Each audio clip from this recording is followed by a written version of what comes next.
What Do Our Children Need on a Sunday Morning? By Lowell Brooke. They need to light a candle and have a silent moment to enjoy its mystery.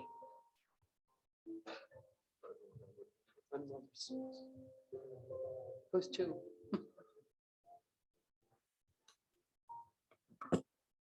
Am I supposed to write right now? Okay.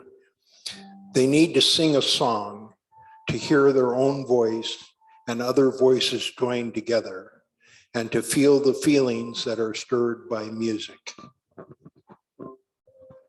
They need to hear a story and have a chance to share their own, remembering that we are each different, but also very alike. I'm gonna find 6. There's number 4 right here.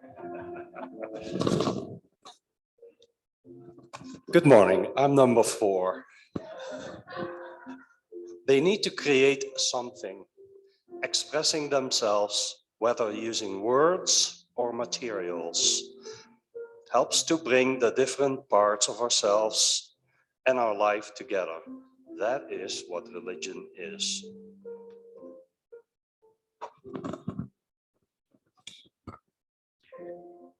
They need to be with an adult who is interested in the world and who feels the privilege and responsibility of their trust, one who is glad to be with them and regards them positively. Into this safe and encouraging context, we may weave the content of our religious traditions. The history and common threads of our identity are important, to be sure, but without this essential loving embrace, the education will not be religious. The great end in religious education is not to stamp our minds upon the young, but to stir up their own. Not to make them see with our eyes, but to look inquiringly and steadily with their own. Not to give them a definite amount of knowledge, but to inspire a fervent love of truth.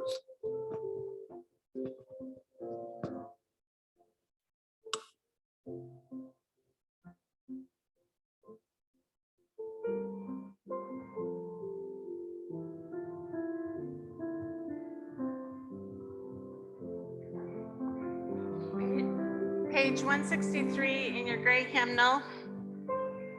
And our kids who aren't here today illustrated the song for us. They were going to teach it to you, but you can at least see their pictures.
Welcome and happy Father's Day to all our dads. We've got some great ones in this congregation. I also want to thank our readers. I think it's so fun to hear from different voices, and that was very spur of the moment, so thank you very much. And speaking of children and what they need on Sundays, this is our first Sunday of being alone without our beloved Reverend Laurel. So I don't know about you, but I kind of feel like a motherless child. But you know, the good thing is that we have each other. That's no small thing. And I am excited to see what we can make of this congregation going forward with all such wonderful people. I love the words of William Schultz, and when I read him this week, they just pierced me. So I wanted to share that for our chalice lighting. Come into this circle of community. Come into this sacred place. Bring your whole self. Bring your kindness and compassion. Bring also your sadness and disappointments. Spirit of love and mystery, help us to recognize the spark of the divine that lives inside each of us. May we know the joy of being together.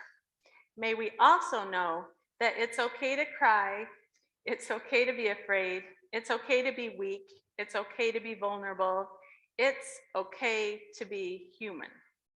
It's from all these elements that we grow. So to worship means to hold up that which is worthy. And today we're going to hold up the blessing and joy of kids in our lives, kids and teens, and also talk about what we can learn from them. Whether they're our own kids or nephews, nieces, kids that we work with our employment or volunteer, I dare say that the majority of us have been blessed by the lives of a child or a teenager that we love. And we're fortunate to belong to a faith that has such a rich heritage of valuing children. Universalists were the ones that forged the trail in going against the common thought that children were born sinful and had to be taught with the rod to be righteous. They also didn't believe that children would go directly to hell if they died before they were baptized. Our faith has long held the conviction that the inherent worth of all people includes children. So welcome everybody, and whether you're a longtime member or new with us today, thank you for joining us. And now please join me in saying our congregational affirmation that is printed on your program if you haven't memorized it. Love is the spirit of this church and service its call. This is our great covenant, to dwell together in peace, to seek the truth in love, and to help one another.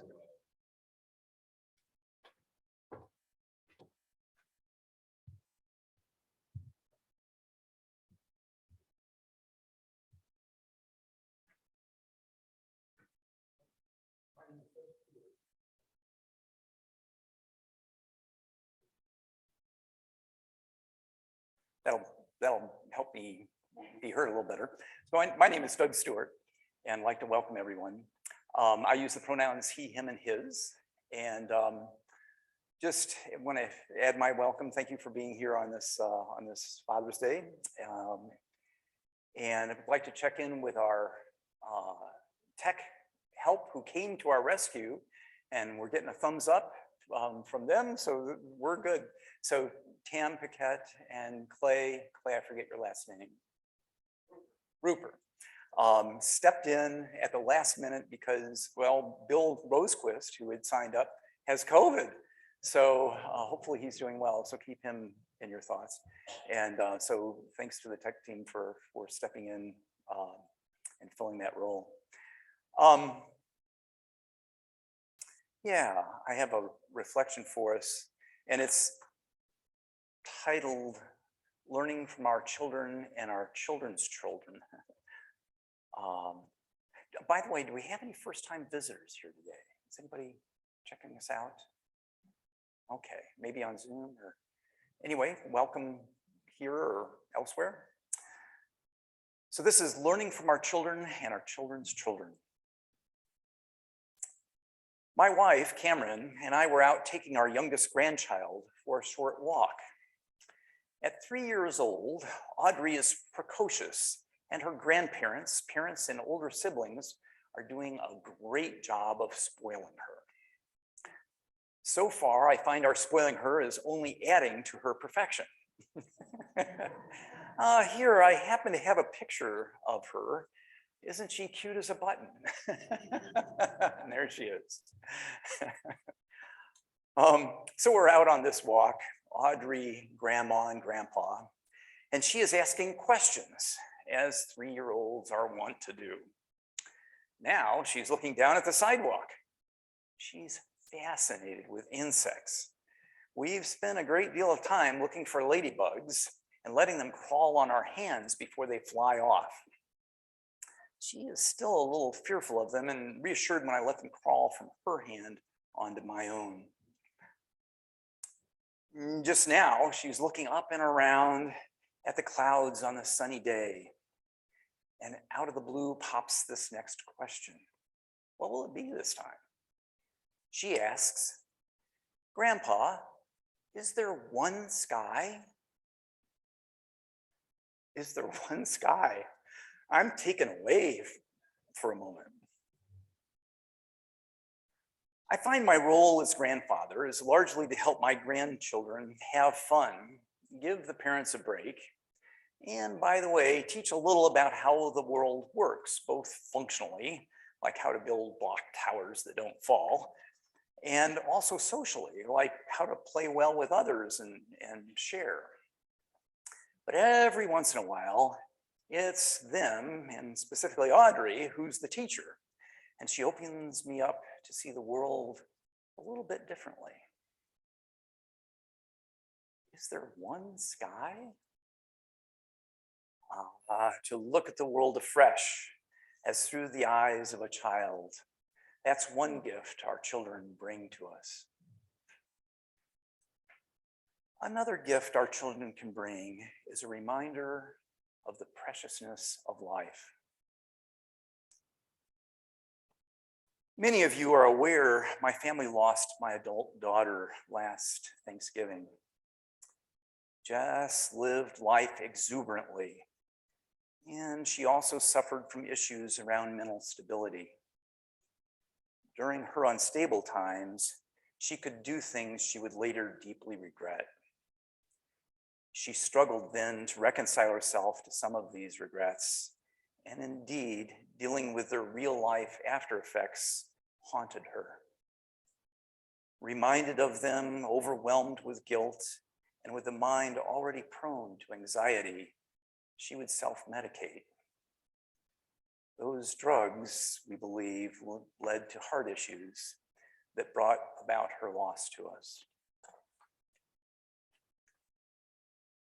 As her father, I wished and tried to help her find a way to forgive herself, to take a deep breath, look at the sun streaming through the windows, striking motes of dust floating in the air. Breathe deeply and simply do as best as she could moving forward. We can't do better than that, God knows, and we who loved her would know that for her too. Our children can remind us of the preciousness of life, that it includes forgiving ourselves for whatever we regret in the past, that yes, we learn from those experiences, and yes, we make the amends that we can, and we move forward, starting with each new breath as best as we can. This is the best anyone can do, and we can celebrate when we realize someone is doing the best they can. What is this best that we can be trying to do? When I find a visitor has come through our doors, checking out Unitarian Universalism and Namako in particular, if I find they don't already have a sense for us, I try to express what we're about. I tell them that since we have no dogma, if you ask any two Unitarian Universalists about us, you'll get about 12 different responses. My own elevator speech is that we're about supporting one another's true life journeys. Usually the visitors nod sagely and we quickly move to a different subject. A true life journey is not just any life journey. It often seems to outsiders that UUs believe anything goes. Nothing could be further from the truth. Like my daughter, we can take turnoffs and try shortcuts that are unhealthy and less than the best we can wish for ourselves and for one another. In directions a father and anyone else who has another's best interests at heart can only wish we're otherwise, lest we go into the weeds. Instead, we join in beloved community,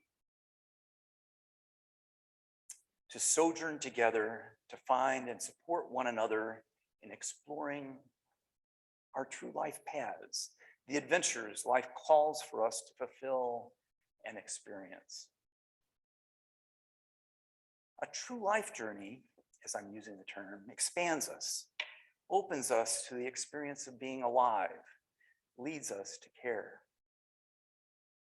Maybe there's a better word than true or best, single ideal. The journeys we support in one another are paths with heart.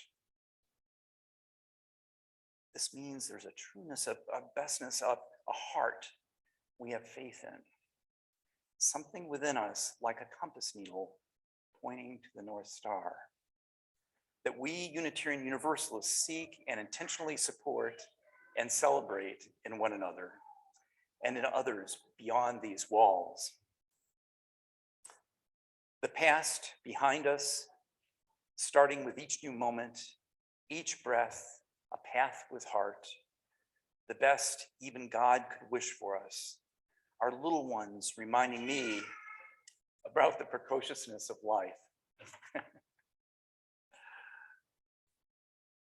Is there one sky?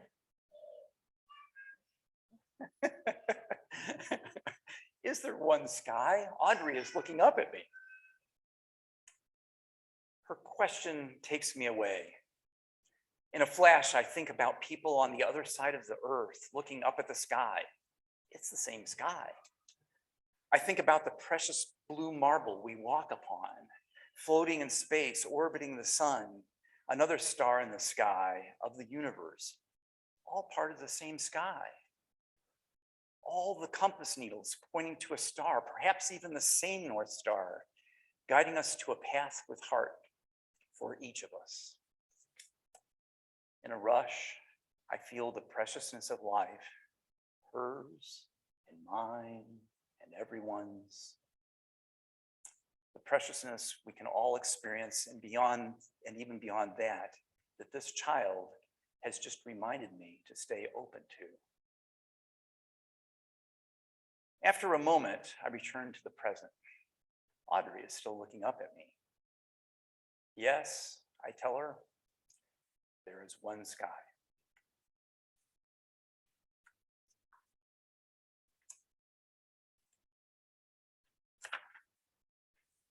And now, if you would you rise as you're willing and able, we'll sing hymn number 338, I Seek the Spirit of a Child.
a birthday or anniversary coming up, or just Norma?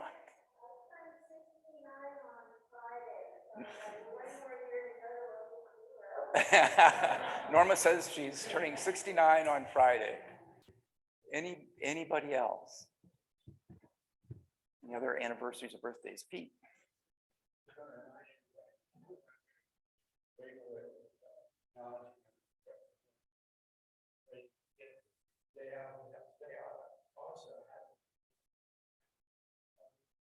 Yeah, today is Father's Day. Yeah, Peter's reminding us of that. Brian? I had a belated birthday a week ago. I turned 82. Brian turned 82 this past week. Good. Yeah, I'm repeating. Can they hear me? Yeah, I'm repeating what's being said in the congregation. So thank you, Tam. And then we will, if you do have a joy or sorrow you'd like to share, please do come up to the mic so that the folks here and on Zoom can hear. So any joys and sorrows that anybody would like to present?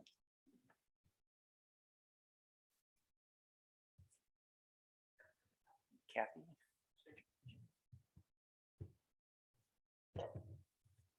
This is really cheating a little bit. My name is Kathy Hartman. I have a joy that we have more votes on the half plate nominations than I think we've ever had before. But you can still vote. My printer wasn't working, so I don't have any hard copies, but you were sent an electronic copy of the form, or you can just send me an email with any nominations for who will receive half of our collection plate contributions in the coming year, July through next June. Thank you for organizing that for us. Any other joys and sorrows here? Tam, any on Zoom? Well, my joy is I get to live with Clay, my new friend, and I'm joyful that I got asked to do something so much fun. We're having a ball. So Tam is celebrating getting to be a Zoom tech with Clay. We'll give a couple of, and thank you again, both of you, for stepping in. Any other joys or sorrows? Yes, another on Zoom. Catherine says that in essence, to celebrate Father's Day with puppy and family, so getting to join the service down by the river. Okay, Catherine's at Estes Park, was it? Yes. Celebrating there. It's on Father's Day. So thank you, Catherine. And I'll put a pebble in for joys that are outside of these walls or are still in our hearts, and a joy for sorrows that maybe are too tender for us to share right now.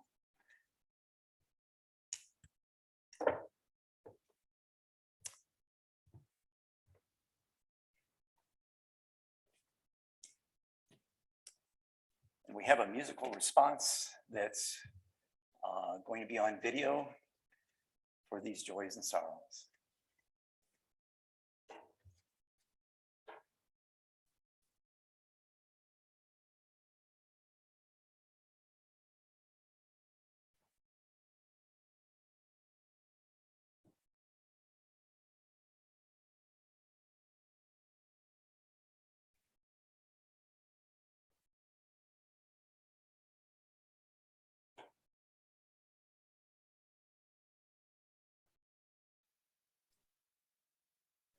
What's happening?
We are standing all together, face to face, arm in arm.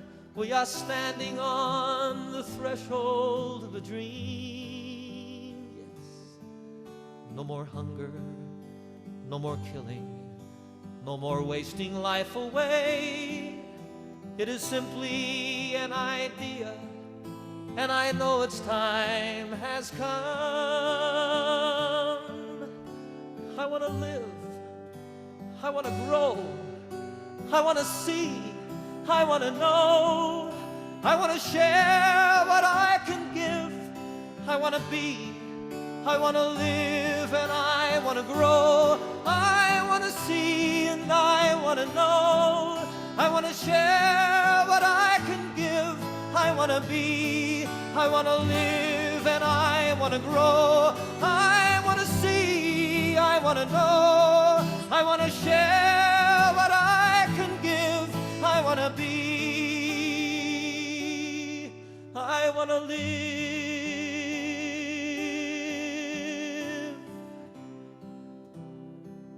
I want to live.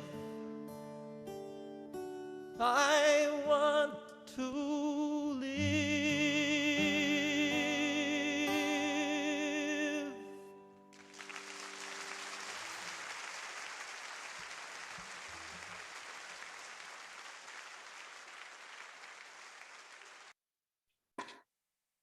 I know it's dated, but I love this song by John Denver and the video by Michelle Harris, because kids do want to live and grow and see and know and share.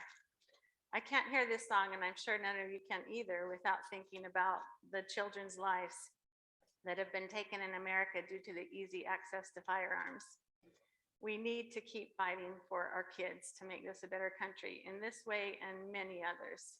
It's not okay. We owe it to them. I sound like a mom. Kids are such a blessing, and there's so many things that we can learn from them.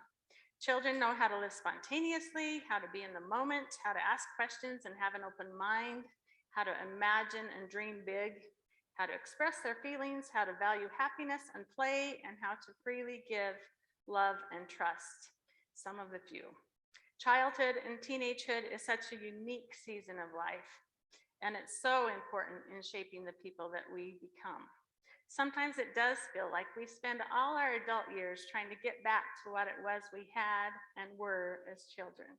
I think it's because kids come so naturally, they just know things that we tend to forget as we get older. In trying to think of how best to put into words my deep, deep appreciation for children, I decided I'd just tell you a few stories of some of the things I love about kids. In my last daughter's kindergarten class, there was an old woman who came every day, and she didn't have kids of her own, but these kids loved this lady like nobody else because she loved them. And I was helping out in this class one day, and I overheard the most precious conversation. A little boy just kind of snuggled up to this old lady and said, "Grandma Mimi, why do you love us so much?" Oh. And Grandma Mimi answered in her crackly voice. She said, "Well, some people love sports, some people love nature, some people love art, some people love a whole lot of things. But the thing I love best in all the whole wide world is little children." And I'll just always remember that because it just pierced my very soul. And I realized, of course, I knew I loved children, but it's like it took it to a whole new level. And I realized my own love of kids. What do I love about kids? I love their innocence, for one. When I was on a school playground, because I was substitute teaching, a little girl came running up to me. She didn't care one whit about my theology because she was so excited to tell me that her Sunday school teacher told her that Jesus lives in her heart. And when she ran very fast, she could hear him walking around inside there. It's so precious. Like Doug mentioned, I love the intensity with which kids live life. Kids are so present in the moment. Everything is so new and fresh and exciting to them. There's nothing like seeing things through a child's eyes. I'm sure many of you have had that opportunity. The world just takes on a whole new shine. I love how kids have an amazing capacity to believe. Kids believe in magic and fairy tales. They have no problem coming up with imaginary friends and imagining themselves to be something fantastic and amazing. My kids loved at a certain age, like around 3 and 4, to pretend like they were superheroes. While one of my daughters was in her superhero stage, she made a deal with her dad that she would take care of all the invisible monsters and bad guys that came into our house, if my husband would take care of all the ones that we could see. So this was a very good arrangement. It seemed to work out well.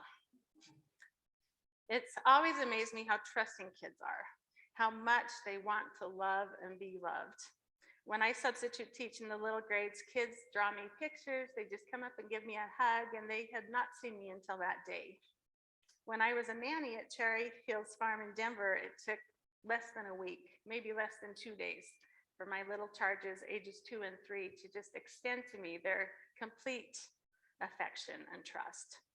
Whenever I remember that year of being a nanny, I can feel 2 little hands in mine, because that's how we went everywhere together. And they left such a hole in my heart when I had to leave. I love how kids are so honest and forthright. When my children were all pretty young, my husband called a family meeting and set them all down on the couch. The reason was they were not cleaning up after themselves. They were making huge messes and not doing their chores. So my husband got out a notebook and asked the kids, what are some of the things that mom has to do every day? And they made a long list of all my jobs, like cooking, doing dinner, doing the dishes, laundry, shopping, all that. My husband was trying to impress on them that there was a lot of work to be done in a house and that they needed to be more helpful. And he said so much in so many words. So the next day I was sitting on the couch reading a book, and my little 4-year-old came up to me. Wow, Mom, he said, I can't believe you're just sitting there. Don't you remember that list of jobs that Dad wrote down for you to do? That lesson had just gone right past his head. Sometimes you think you're communicating with these little people and you're not. And before I close, I just want to say something too about teenagers, because I respect them a great deal. I'm sure a lot of you remember how hard those years can be, those identity years, when you're trying to figure out who you are. And you can see in a teenager, the kid 1 minute and the adult the next. It's such a crazy life stage. But they can just be so awesome. Last summer, my sister and I were on a walk in the canyon, and we heard this dog pitifully crying and moaning. On the other side of this kind of mud bog, this swampy area, and then a river, was someone's backyard. And there was a very large German Shepherd who had tangled his rope so much that his head was pinned to the ground, and the rope was all but choking him. It was a very hot day, and his water dish was turned over, and me and my sister stood there feeling so bad for this animal and wondering what we could do. There were a few no trespassing signs in the yard, and maybe they had an electric fence. We didn't know. If we tried to help with the dog bite us, how deep was that mud and how hard was the river to cross? While we stood there worrying about all these things, along came 2 teenage boys on scooters. We flagged them down and pointed out the situation. Without hesitating, I'm talking even for a half second, one of the boys crossed that muddy swamp and continued across the river. He turned to ask his friend to throw him his water bottle, but instead of throwing it, the friend grabbed the bottle and followed him thigh deep across this mud. Together, they untangled the dog and filled up his upturned water dish, then cheerfully received our thanks, jumped back on their boards, and were off, mud and all. My sister and I were so impressed by their fearlessness, and as we continued walking, we both resolved to be more like that. They didn't count the cost. They just saw what needed to be done, and they did it. It was really impressive. So it's my prayer that in all of our efforts to try to teach and lead these young people, we don't forget to learn from them, and especially just to feel privileged to be part of their lives. Childhood and teenhood even is so very brief. We owe the children in our lives a great deal, like Doug mentioned, including all the best that we can bring forth. It's my joy to work with the children and kids or teens of Namakwa, and I I'm so excited to share this honor with everybody. Everybody can come back and be part of our RE program, which we are going to grow, and it's going to be great, and it's going to bless the lives of many kids and teens. May it be so. May it be so. Yes. And we'll just move right on to our offering then.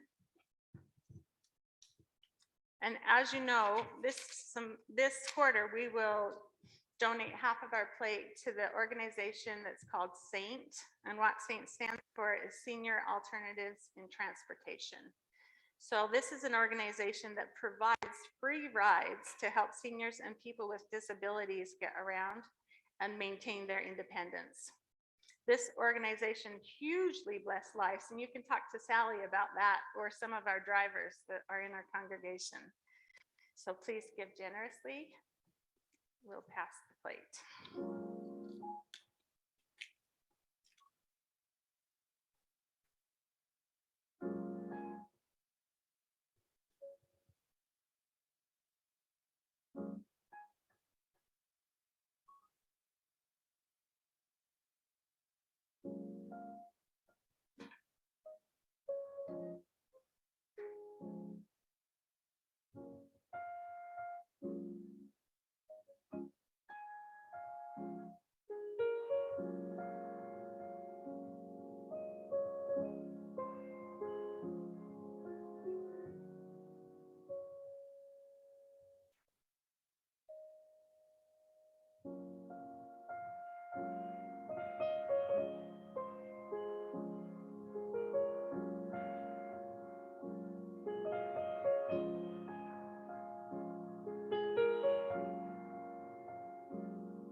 Ladies, say with me the blessing right here. We dedicate ourselves and these our offerings to the vision of this congregation, which is to radiate love, peace, and justice, as together we work to build the beloved community. Now have a song on page 128 in your grade hymnals. For all that is our life.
And now to extinguish our chalice, I'll say the UU principles and terms that we can teach children, but they're also good, I think, for us to hear. Every person is important, so be kind in all you do. We're free to learn together and search for what is true. All people have a voice to bring peace and be fair. And for our whole world, remember to show we care.